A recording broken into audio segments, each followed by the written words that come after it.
Hey there, Pathless Peddlers. Behind this nondescript door in Northwest Industrial Portland is a wonderment of bike components. That's right. Today we're going to get a tour of Chris King. So you definitely want to watch this one. Check it out after the bumper.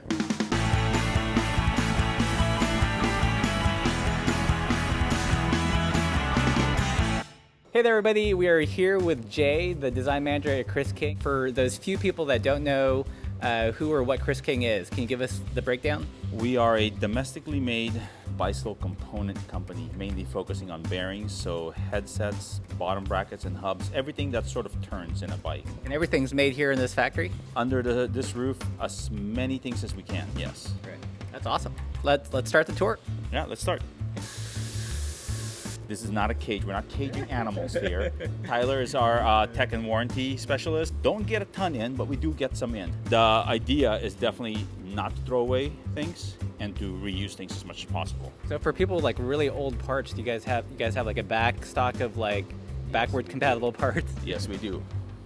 An array of colors that are not necessarily being sold anymore, or certain marks or certain dimension stack heights. We don't like to sunset things, so we're always servicing, and the way to do that is to keep enough parts. We brought everything out so we can actually have this hallway as a bit of a showroom. We brought Chris's first mill down from it got retired from operation a few years ago.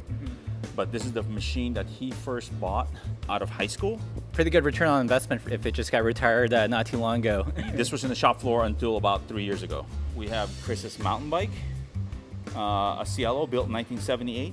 These are some of the production bikes that we had, and there's definitely some prototypes here. You know, this was for Oregon Manifest in 2009. Oh, it says right. It says right this there. One? Yeah, this one's beautiful. This bike here is a collaboration we did with Tanner Goods. There are stores in LA, and the store in Portland did sell this particular model. The quick thing about this building, it's an old Folgers coffee building. Oh, right. So 30 plus years of bad coffee came out of this building. Chris has always been sort of like a pro commute thing. You know, you commute to work. The idea is that if you are gonna ask somebody to commute to work, what do you do to make that thing easy as possible? Indoor bike parking, you know, so your mode of transportation is safe and away from weather. We have vented lockers, so air gets drawn up through these vents here. Changing rooms and showers. Oh, nice. You know, they looked into the building and they definitely carved out a spot to do this. So we're gonna walk inside and see where Cielo is produced. Yeah. So what's this really? This is painting? That's paint booth. Yeah. Okay. We're able to paint about 5-6 bikes at a time. You know, we make some parts in-house for the frames. You know, the frames are welded here. So where does the name Cielo come from? When Chris was in Santa Barbara building bikes, he did a competition. He ran an ad in the paper and I think a spot in the radio station even, and basically said, hey, we're looking for a name for the bike brand. It was a shop manager's wife, I think, said, hey, why don't you name it Camino Cielo, which is the road in Santa Barbara, which he did a lot of road riding in, right. And then just shortened it to Cielo. Well, he's lucky he didn't end up with like Bikey McBikeface or something. Exactly. It's a range of bikes. You have road bikes and mountain bikes, or is it mostly road? Now we have road disc. We have a gravel, we call it the base racer, but it's a large capacity road bike, so it's a gravel bike. Stock sizes, we have an array of colors you can pick from, but definitely not a custom frame. Some braze-on options here and there. So Steven, what's the most popular color? Probably our sky blue, which is not represented out here right now, but we do have some new colors out here right now. This bronze color on the end here is a new color. This is a poppy, and that's a lemongrass. Okay. And those are all kind of newer colors for us. Who gets to pick like the color palette that you guys will? Jay and I kind of work on that together. Like, do you guys go by like Pantone color of the year and riff out? No. We try to look at the broad market and kind of see like what people would kind of like want to see. Okay, so we're gonna try to follow what the materials go through as they enter the building. So this is a solid bar stock, not a tube.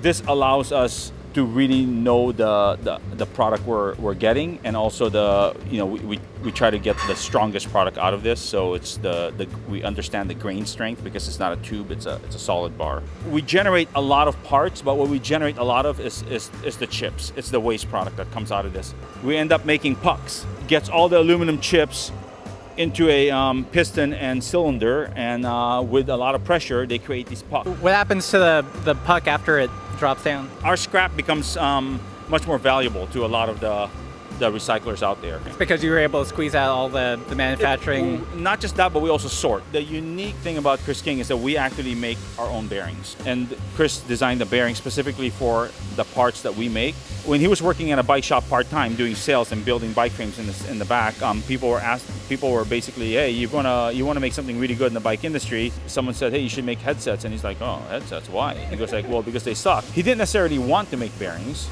Yeah. That was like the last thing he wanted to do. But when everything ran out and he couldn't find a good bearing, he decided, okay, if I was to design my own bearing, what does that bearing look like? A bearing that has better seals and that can be serviced, and that you can preload, and as it wears, you can adjust it and then create a longer life. What are the tolerances that you guys work towards? Well, there's Tight. Hi. We use World War II comparators.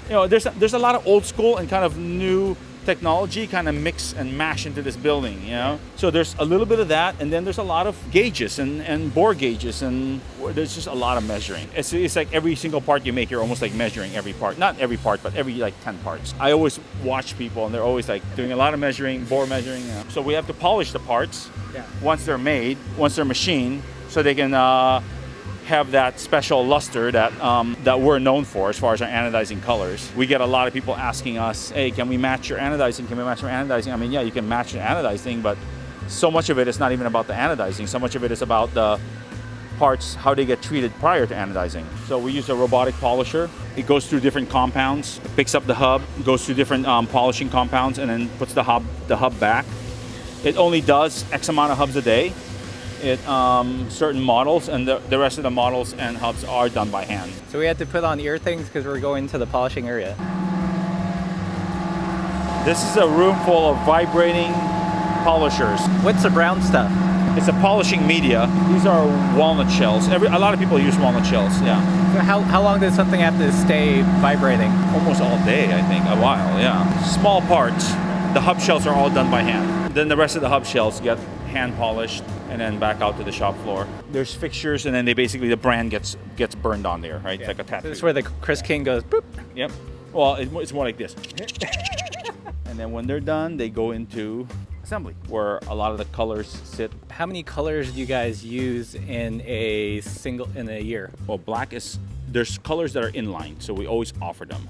And then we try to do as much as we can. I mean, as many years as we can. We try to do a limited color once a year. But for the most part, we have an inline color, and we may shift one in, shift one out and shift one in. But we realize that there's definitely just X amount of colors that we can manage. This is where the hub shells kind of live on their own prior to getting axles, and because there's different axle configurations, there's a lot of different configurations. So you don't want to build and unbuild, you want to build once. Everything that we buy that we don't make here outside of the raw materials. Right. So this is it. This is all the stuff we buy. Stickers, Ziploc bags, labels. It's a small aisle. It's a small aisle. They come here for kind of final assembly. So these guys are putting the retainer, the balls into the retainer, the grease, the seals, the seal and the snap ring. So we're gonna ask you some reader questions because okay. So fat bike hubs is like the number one thing that people ask. Are you guys gonna make them? Any plans, or what are the challenges to making a fat bike hub? I don't think production is really challenged. I think we don't have a clear timeline on when we want to do that. We understand there's a market for it. We're focused right now on the bits and pieces that we know we need to address, because it's in the family of parts that we need to make it's kind of our bread and butter. There's all new bikes coming online and different standards. Like, how do you guys navigate like all different standards that the industry is coming up with? Carefully. Well, there's standards, and then there's standards that don't stick around. So you got to be careful not to jump in and then be stuck with these, as you saw, all these parts that we can't do anything with.